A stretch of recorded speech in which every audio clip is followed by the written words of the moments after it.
البقرہ۔ بسم اللہ الرحمن الرحیم۔ شروع اللہ کے نام سے جو سب پر مہربان بہت مہربان ہے۔ وَمِنَ النَّاسِ مَن يَقُولُ آمَنَّا بِاللَّهِ وَبِالْيَوْمِ الْآخِرِ وَمَا هُمْ بِمُؤْمِنِينَ۔ کچھ لوگ وہ ہیں جو کہتے ہیں کہ ہم اللہ پر اور یوم آخرت پر ایمان لے آئے، حالانکہ وہ حقیقت میں مومن نہیں ہیں۔ سورت کے شروع میں مومنوں کے اوصاف اور ان کا انجام خیر بیان فرمایا گیا، پھر ان لوگوں کا ذکر ہوا جو کھلے کافر ہیں۔ اب یہاں سے ایک تیسرے گروہ کا بیان ہو رہا ہے جسے منافق کہا جاتا ہے۔ یہ لوگ ظاہر میں تو اپنے آپ کو مسلمان کہتے تھے مگر دل سے مسلمان نہیں ہوئے تھے۔ يخادعون الله والذين آمنوا وما يخدعون إلا أنفسهم وما يشعرون۔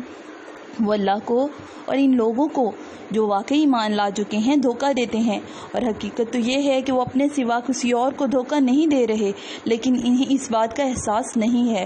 یعنی بظاہر تو اللہ اور مسلمانوں کو دھوکہ دینا چاہتے ہیں، لیکن حقیقت یہ ہے کہ خود اپنے آپ کو دھوکہ دے رہے ہیں، کیونکہ اس دھوکے کا انجام خود ان کے حق میں برا ہوگا۔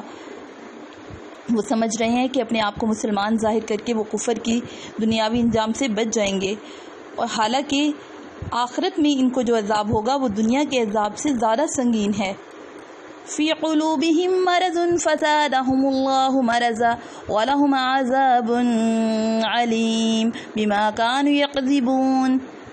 ان لوگوں کے دلوں میں روگ ہے، چنانچہ اللہ نے ان کے روگ میں اور اضافہ کر دیا ہے، اور ان کے لیے دردناک سزا تیار ہے کیونکہ وہ جھوٹ بولا کرتے تھے۔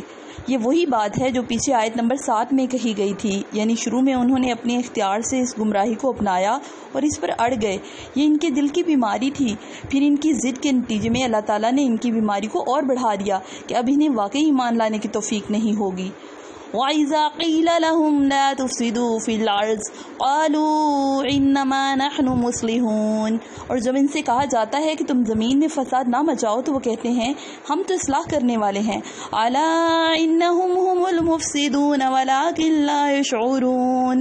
یاد رکھو یہی لوگ فساد پھیلانے والے ہیں، لیکن انہیں اس بات کا احساس نہیں ہے۔